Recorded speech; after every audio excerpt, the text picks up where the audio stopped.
Magandang araw at magandang buhay, lalo-lalo na sa ating mga minamahal na mga senior citizens.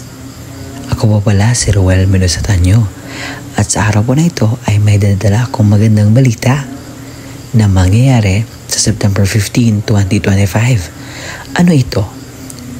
Attention sa lahat ng ating mga senior citizens.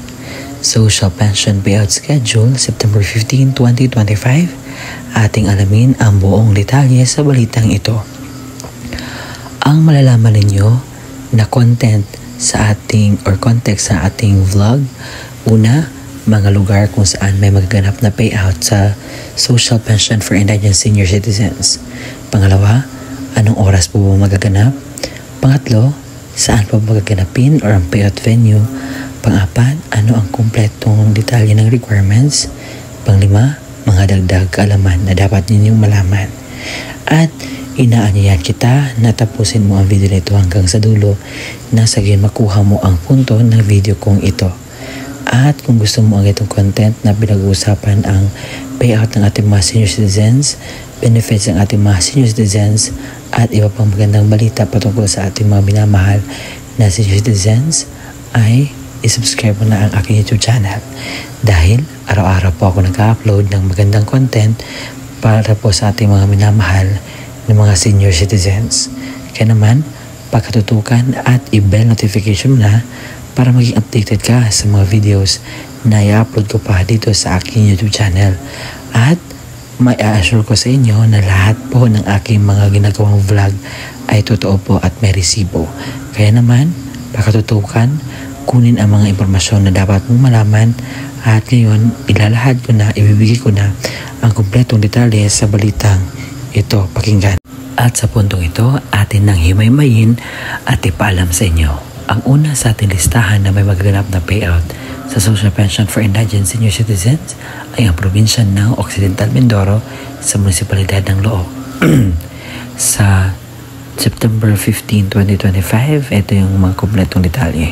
Sa Barangay Bonbon na may 115 pensioners, sa Barangay Gitna na may 81 pensioners. Ang oras po ng inyong payout, alas 8 hanggang alas 11:30 ng umaga.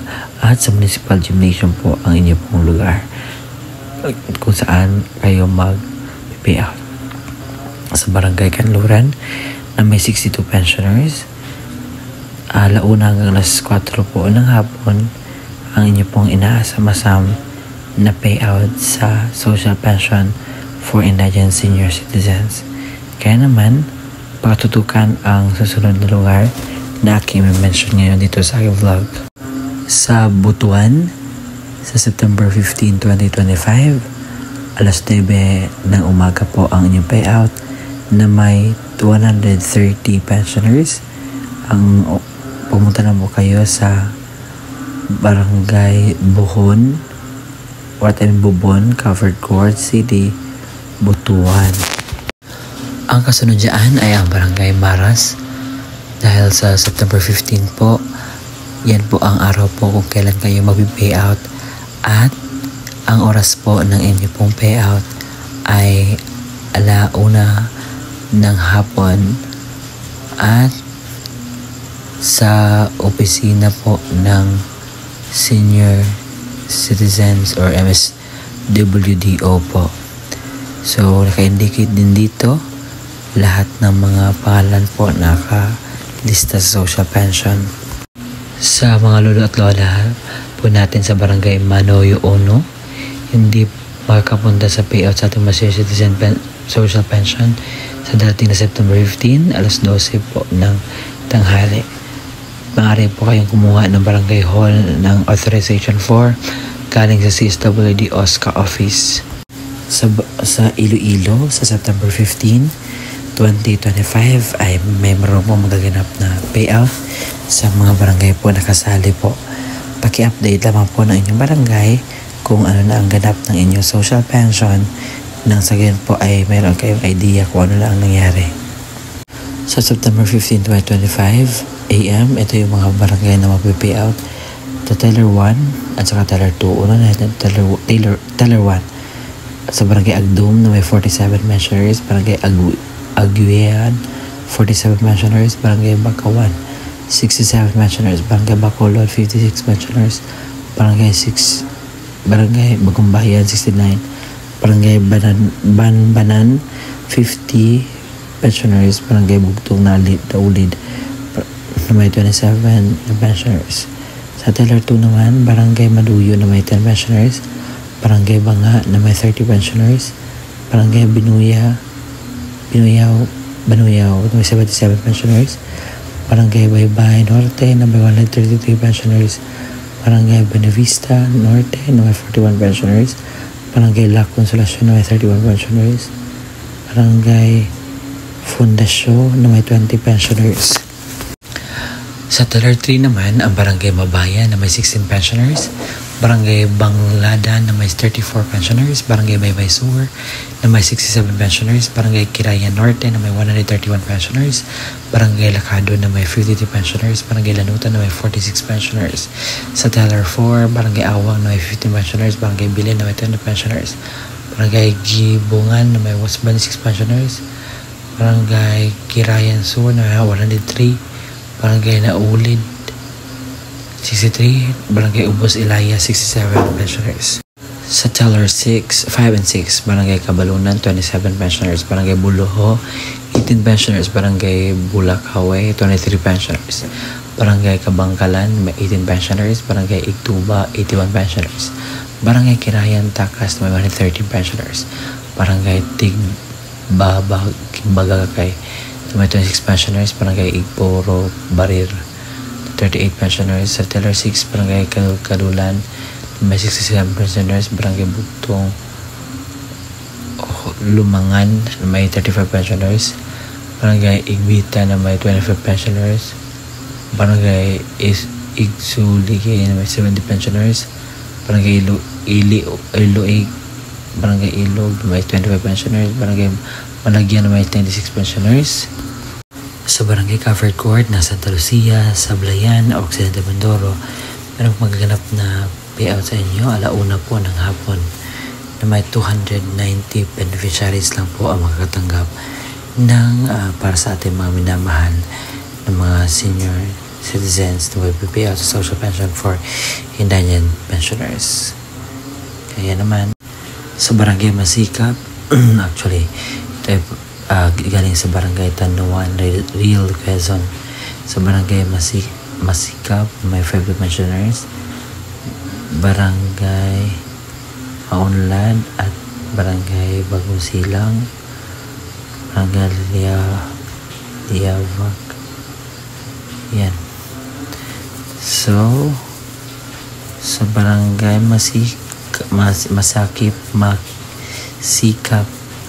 may 5 pensioners. Barangay Maunlad 22, Barangay Bagong Silang 37. Ang inyo pong Barangay Liavak may 32 pensioners. Ang payment venue ninyo ay sa Liavak Covered Court alas 9 hanggang alas 12 na tanghali. Sa Barangay Maragudon at Tanuan, sa Barangay Tanawan may 407 pensioners. Sa Maragudon covered po ang payout alauna hanggang alas 3 po ng hapon. Sa Barangay Santo Niño senior citizen payout September 15, 2025 alas 8 hanggang alas 12 na tanghali sa Santo Niño Barangay Hall. Kaya naman kunin po ang lahat ng aking sinasabi para hindi masayang lahat. At yun po ang kumpletong detalye sa ating balita na magaganap sa September 15, 2025. At sa mga nasasabi sir, fake news at yung sinasabi nyo dahil hindi nang nangyayari. Nangyayari po ang lahat ng ito at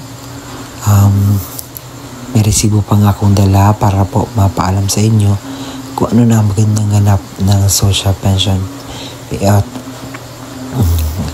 At yung hindi nyo pa alam kung ano yung update, pumunta kayo sa pinakamalapit na barangay sa inyo at alamin po kung ano yung status, alamin ang taong in charge dito, alamin mo lahat ng detalye na sinabi kanina, alamin po sabi ko ngayon, at lahat po ito ay dato niwalaan dahil ito ay totoo. Kung hindi ito totoo, hindi ko ito iba-vlog, pero nakita ko totoo ito, no, katulog sa mga magulang, then why not? So, ngayon, let's go na. Isang malinaw na Xerox ID ng senior citizens na mayroong 3 orihinal na pirma o thumb mark sa katulad ng ID ng senior citizens. Paalala, pananatihing presentable ang mga dokumento. Ilagay sa plastic envelope nang iwasang magusot. Huwag bilutin ang mga papel at siguraduhin pareho ang pirma o thumb mark base sa ID ng senior citizens. Kung authorized representative ng senior citizen o benepisyaryo ang kukuha ng pensyon, isang malinaw na Xerox ID ng senior citizens na mayroong 3 original na pirma o thumb mark sa katulad ng sa ID ng senior citizens. Authorization letter na nagmula sa MSWDO, CSWDO, or OSCA na mayroong original na pirma ni na MSWDO, OSCA, senior citizens at authorized representative. Isang malinaw na Xerox ng government-issued ID, kagaya ng SSS, updated PhilHealth ID, updated Barangay ID, UMID, Voters ID, updated voter certification, updated police clearance, and authorized representative at lagyan ng 3 original na pirma o thumb mark katulad ng ipapakitang ID. Paalala, siguraduhin pareho ang lagda o thumb mark ng senior citizens, benepisyaryo at authorized representative base sa kopya ng government-issued ID na pinisinta.